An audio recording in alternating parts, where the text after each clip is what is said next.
What would you do within the next 60 seconds? World, if you expect it disappears. Your plans, your dreams, your routine, gone. Because leadership is rarely tested when things are predictable. It's revealed when certainty disappears. Most people believe leadership evolves over time. I was one of those people. Experience matters, skills matter, titles matter. But on September 11th, 2001, I learned something that changed my understanding of leadership forever. Leadership is often revealed in a single moment. When the plan disappears, pressure rises, uncertainty takes over, and someone must decide what happens next. Pressure does not create leaders, it reveals them. As you know, the most important leadership moments rarely begin with promotion, a new office, or a title on a business card. They begin when certainty disappears. They begin when every organization eventually faces moments like this, especially during a market disruption, a sudden loss, an economic downturn, a technology shift. Has anyone heard of something called AI? Yeah. In those moments, people are not looking for the brightest, the smartest, or the highest rank. They're looking for someone calm enough to lead. I learned that lesson on a beautiful September morning in New York City. And this is my personal disruption story. I was working for General Electric Company, GE Lighting, the lighting division. And the day before, two of us on the sales team flew into New York on a Monday for meetings related to a major opportunity, which was the World Trade Center complex.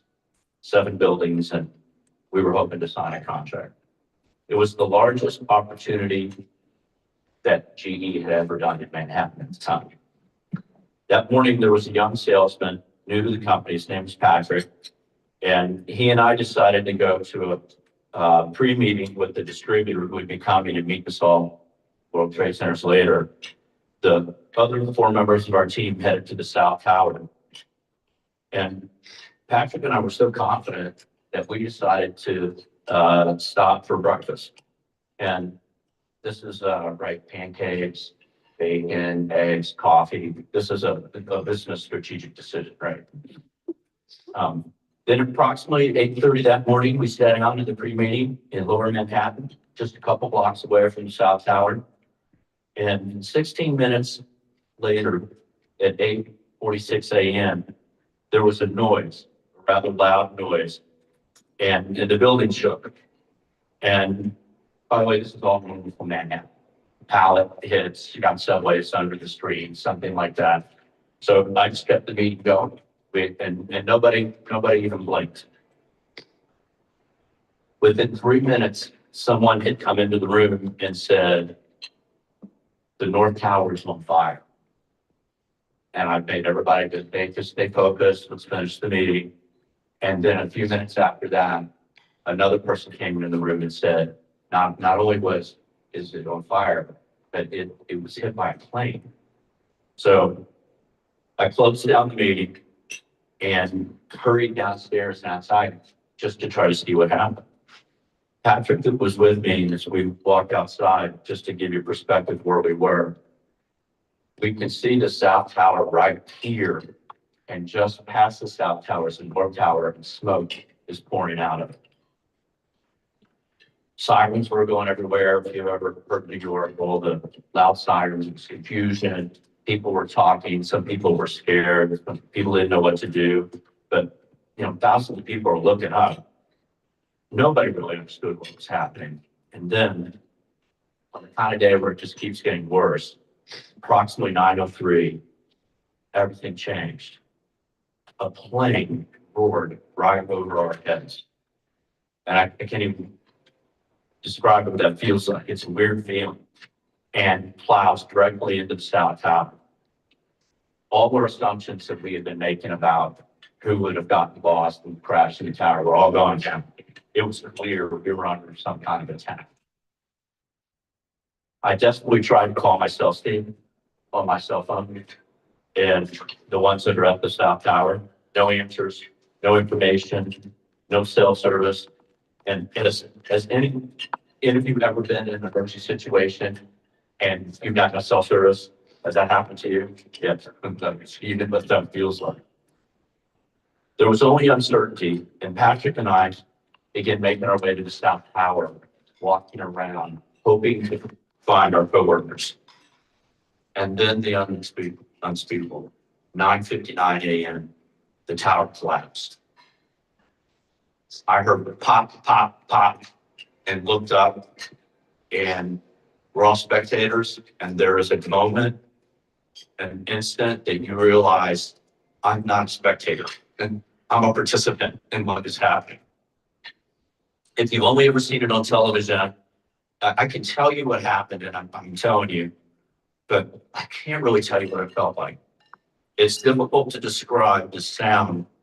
It wasn't like a building falling, or you would think. It was more like the earth itself was moving. It was like a freight train, just constant. It was like thunder that wouldn't stop. It just kept going, going. I could feel the rumble in my chest. The ground shook. And within moments, we were covered. And it was the smell of concrete dust, smoke, and I think jet fuel. A wall of dust that raced through the streets. Everything turned black. You couldn't see your hand in front of your face. And Patrick and I, in a moment of panic, tumbled down the stairwell as everything was falling into the street. And then for just a moment, total, utter silence, darkness, and stillness. And I stood up from where we were in the stairwell, and then we hugged each other and exploded into laughter.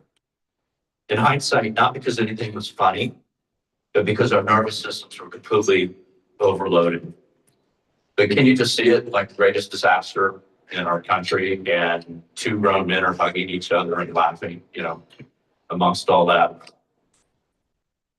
Quickly, the wind blew the dust out to sea. I'd say within 15, 20 minutes, it blown so you could actually see. And when we emerged from where we were, covered in ash, covered in dust, Manhattan looked like another planet.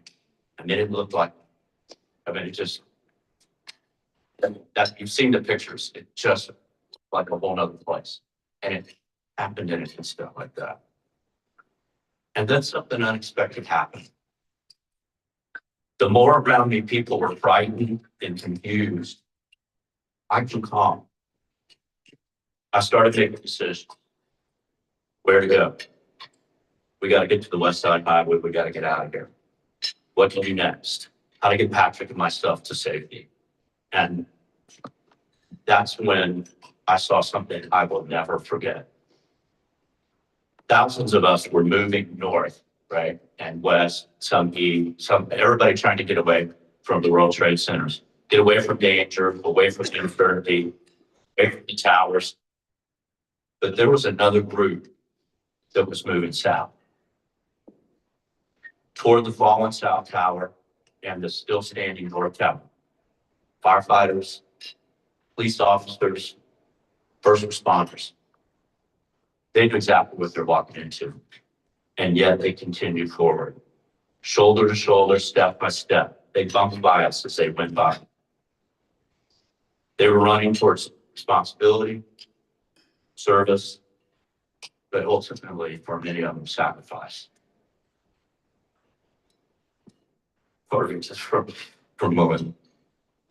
It remains the bravest thing I have ever witnessed in my life.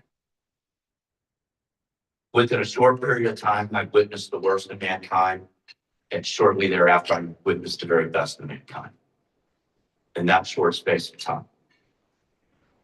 And at that moment, I realized leadership is not absence of fear. I'm sure some of these folks were fearful.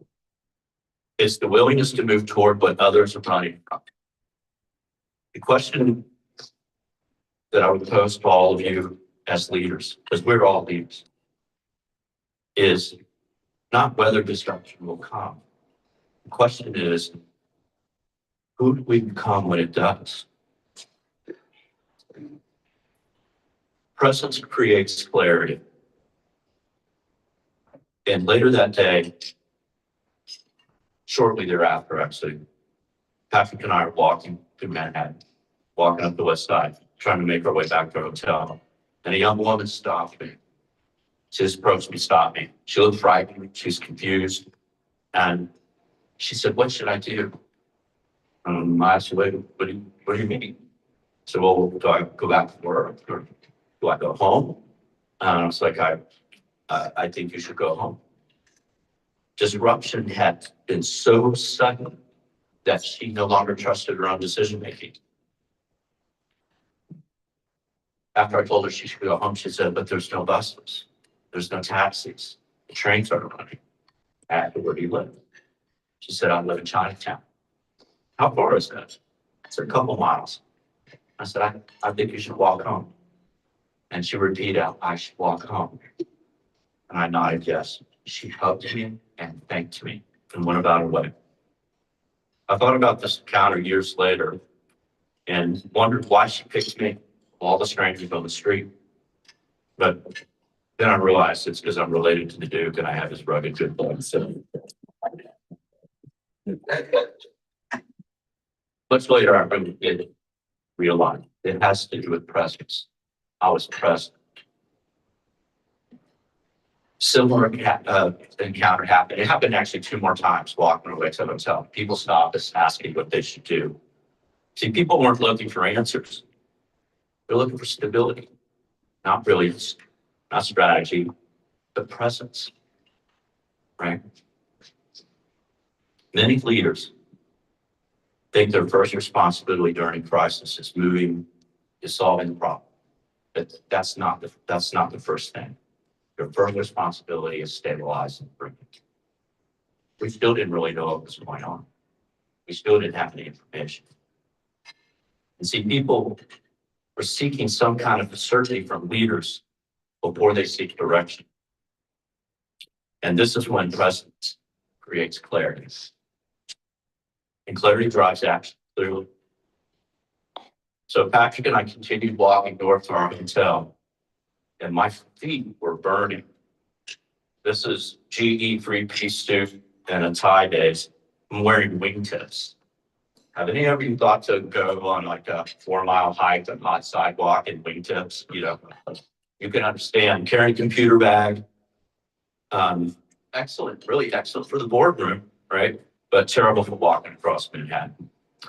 But as we walked, I noticed something strange. It was shoes, dozens of them, right? Mostly women's shoes scattered all across the sidewalk, and I stopped and I looked up and I'm standing outside a shoe store. So I walked inside. The shelves were mostly empty. People all that morning had been coming to the shoe store trading fashion for function, high heels for sneakers, style for survival. I found a pair of very ugly black tennis shoes and I tried them on. And I remember thinking, these are the most comfortable shoes I've ever worn in my life. Well, I didn't care that directly because it didn't matter at that point, right? I needed comfort. So then I took them to the counter and the woman behind the register explained to me that the credit card systems, everything was down. And she asked if I had cash or a check. I didn't have either one. And then she said something very unexpected. "I'll take an IOU. By the way, I've been reminded that my children don't know what an IOU is. That's something. But I was surprised and very grateful. I wrote my name and address and phone number on a piece of paper, and I handed her the piece of paper, and she handed me the shoes. I can't tell you how good that felt. And that's when I learned something, not in that moment. Well, I did at that moment learn one other thing too. And some of you have been holding out. Turns out when the going gets tough go shopping, especially shoe shopping. Right? I've learned this now. And by the way, I've carried this with me. I went to the Men's Warehouse and bought a new pair of shoes sort of before this trip. It's nothing like break feel on your feet. For years, I told this story to be about kindness, and it is about kindness. But eventually I realized it was really about clarity and leadership. This woman understood she didn't own the place. So many people abandoned their posts that morning, but she understood what mattered most in that moment. She wasn't asking, how do I protect the transaction? She was asking, how do I serve the person standing in front of me? And that's a model of leadership. She became a leader that day. Best leaders simplify complexity. Leaders, and when I say leaders, I mean all of you in this room.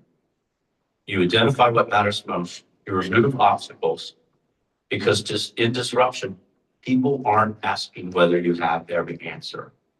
They're seeking whether you can clearly see enough to know what matters right now in this moment. So later in the same day, after the towers had fallen and the city had gone completely silent, Patrick and I had finally made it back to our hotel in Midtown. I was exhausted, emotionally, physically, but I'm covered in ash. So I remember standing in the shower, trying to wash all this out of my hair and ears. And by the way, all that crap in people's ears, you can Google it, it's a thing. And I didn't have any Q-tips, but to this day, when I travel with Q-tips since that day. But soot, debris, the smell, I remember looking down and seeing the gray swirl going down the drain. And to be honest, you know, I was really trying to wash away what I had seen, what I'd heard. Speaking of area, anybody else hearing that? And forgive me, this is South Pacific. Watch that man right down to my head. Later that, pardon me, I love music. Later that evening, Patrick and I agreed to meet downstairs and walk to the neighborhood park. The streets of Manhattan were like I had never experienced in all the years I've been there. Normally, New York sidewalks, as you know, they're crowded, they're compressed. You feel almost, you know, claustrophobic, millions of people, cabs honking, the noise. But it was night. It was vast and empty. The city was dark. The streets were nearly deserted. And of course, the everyday normal fighter jets flying overhead, right? To tell you right away, I'm not on campus anymore. That sound alone really told us that something had changed in the world. And a little bit later in that evening, Patrick and I found a small bar. You know, the kind you see all over Manhattan, like swirlies. And I love to tell people the bars in Manhattan are like 10 feet wide and about 100 feet deep. We walked in, and in this bar, I was given a powerful reminder of how easily we can misinterpret what we think we understand. Was a terrific lesson. It was a really beautiful evening. The bartender had propped the front door open with a cinder block. And Patrick and I walked in, sat down and ordered beers. And there was an old man sitting next to me. Yeah, I'll go there again, making love to his tonic. Forgive me. Sometimes mind wanders, right? It's just important to notice, return. So back to my bar story. So outside the prop door, you could hear singing and laughter, and not polite laughter, like deep, unrestrained laughter. Voices carrying through the empty streets, and they were clearly intoxicated. They were singing loudly, dancing in a circle. There's three of them, and they were shouting to one another, big Irish brogue. And then the old man sitting next to me, he became irritated and finally said, "That's disrespectful." And a few minutes later said, "How could people behave like that on a day like today?" And finally he slammed his drink down. And I had enough. little bitty old man. And here he goes, storming out the door to confront these three young guys. And so Patrick, the bartender, and I all rushed out after him onto the street. And he was pointing his finger at those three men. And he's like, how can you behave like that today? It's disgraceful. And the three men stopped. And one of them turned around. And he was an intimidating young man. Very filled. And he turned and he rushed this old man. And he grabbed him by the lapels and he picked him up and slammed him against the building. Of course, we're transfixed about, what's gonna happen next. And then he starts to quiver a little bit and you see a tear in the street light. And he said, by God, I lost my father and my brother today. They're gone. Then his voice broke a little more. And he said, by God, this is exactly how they would want me to behave tonight. I cautiously moved towards the two men and just said quietly, he didn't know. And then I added, I'm really sorry about your father and your brother. He turned and glared at me, but then a smile came across his face. He let that old man go. I just remember him sliding slowly down till he's sitting on the sidewalk. And then he joined the other two. And they started singing again and dancing again and moved on down the street. And I just remember the bartender go, what the F is going on here? In that moment, though, I thought it was crystal clear. We're all going through the same tragedy, but we all don't grieve the same way. The older man saw celebration. The young Irishman was expressing heartbreak. The old man saw disrespect. The young man was honoring his father or brother the only way he knew how. And this is one of the deepest forms of clarity that you, as a leader, can gain. Great leaders pause before judging.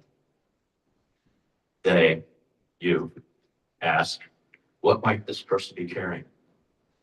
What am I missing? What is really happening beneath the behavior? Because clarity is not just seeing the situation accurately, it's seeing the people accurately. Years later, about 15 years after September 11th, and though I did talk about it publicly in this room before, this little story, I just didn't talk about it much. And I was getting the oil changed on my Mustang. Yeah, you saw me smile. She's red, 2016 6-speed, 435 horsepower, which I have to tell my sister, that proves that a midlife crisis doesn't always have to include a motorcycle. Oh. You mean acting on a motorcycle? At the front of the room, there was a television, and it was playing a commercial for a cancer fund for 9/11 first responders. And just without thinking, I turned to the woman that's sitting next to me, and I said, I was there when that happened. And then I started talking. And I mean, I was saying things that you just don't talk about. Things that we'd seen, things that I experienced, what I felt. And it just kept coming out.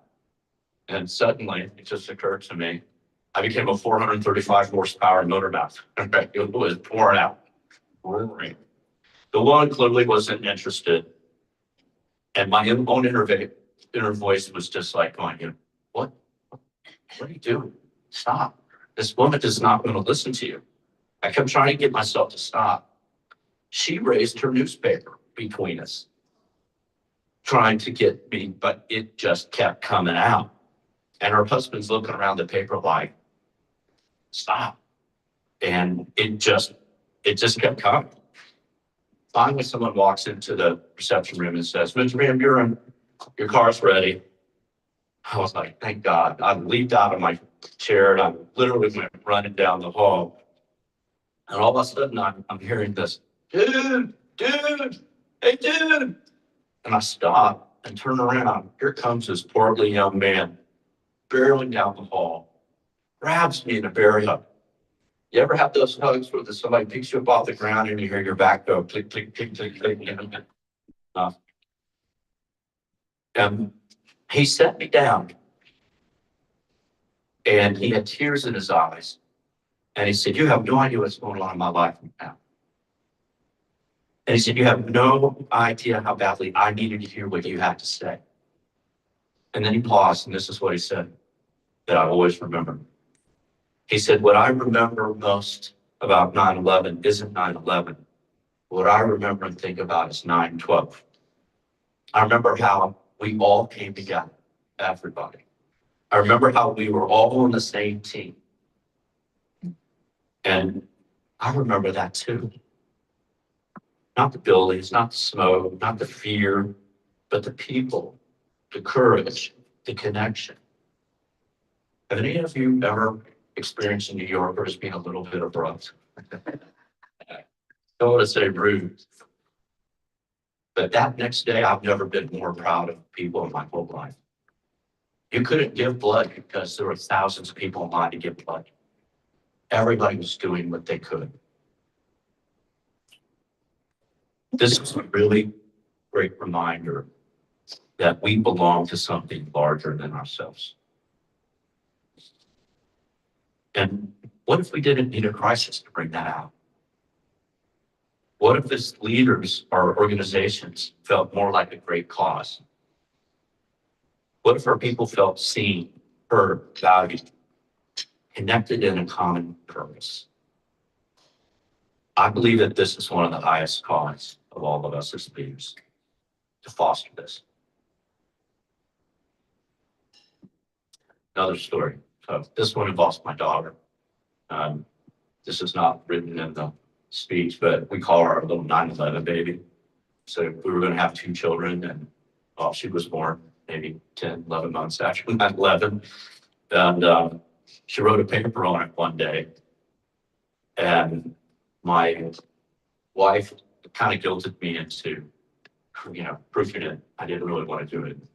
And I looked at it, there were 3 planes. I scratched 3, put 4, read through this, made a couple little marks. And then I got down towards the end, and she wrote down, "A lot of people did not make it out of the buildings that day.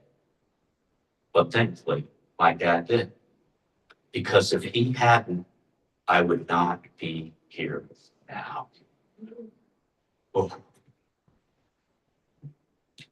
Every one of us in this room is here because countless things had to go right. Countless people had to survive. Countless acts of courage, sacrifice, and love had to occur. And because of that, we are all here today together in this room at this moment. Leadership is recognizing that this moment is a gift. I believe when leaders understand this, we as leaders, we lead differently. We lead with greater presence, greater clarity, greater compassion, and greater courage. Thank you.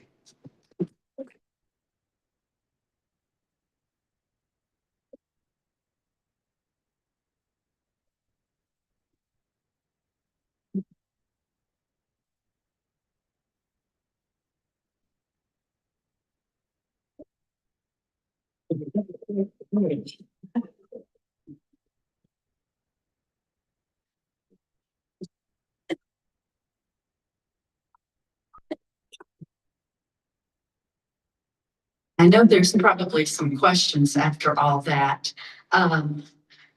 And I also want to be respectful for the people that need to get out of here by 1 o'clock. So Russ has said that he will stick around and be glad to answer everybody's questions. And I think we might get you back up here because I think everybody's going to want to hear the answers that you have to those questions. But meanwhile, I want to make a few announcements. And Ryan left me the list of announcements that he wanted to make. And first one is that Farrah and I did return from Taipei. the Rotary International Convention. Few of you asked questions about it whenever I walked in. We aim, if I can get myself organized, to give a presentation to you next week. That meeting will not be nearly as impactful as the one you had today, but we'll we'll do our best to tell you about that convention. Also, Ryan and I were both at the leadership installation last night, district-wide.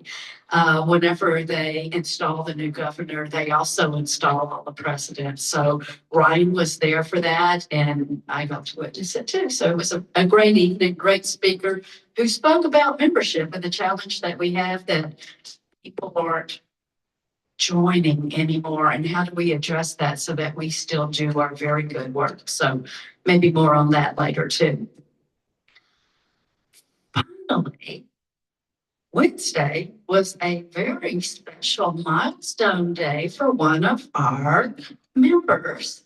And John, I know you're going to kill me, but I was instructed by Ryan to ask everybody to join into happy birthday for John. So I'm not a singer. Somebody who's a singer, please start it out.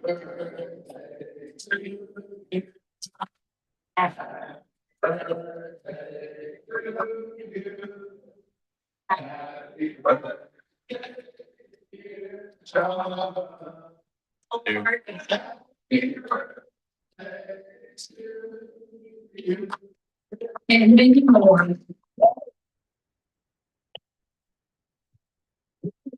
I'm amazing.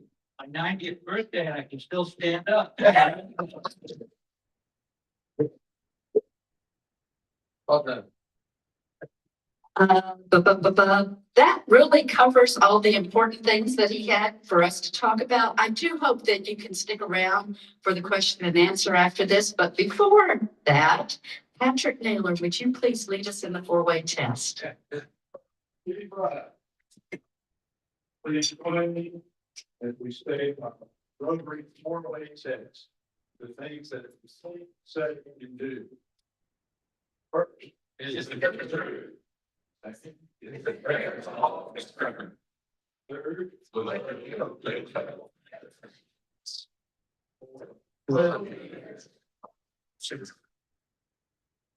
Thank you. Oh, Rick, very quickly. Jump fast, Governor Mac. Service above self, we have three great opportunities come Saturday and help us build flags. Tuesday morning, we're going to put out 78 flags at Millennium Fountain and down the street at Grand Treviso. Then July the 3rd is Irving's big firework display down at Levy Plaza.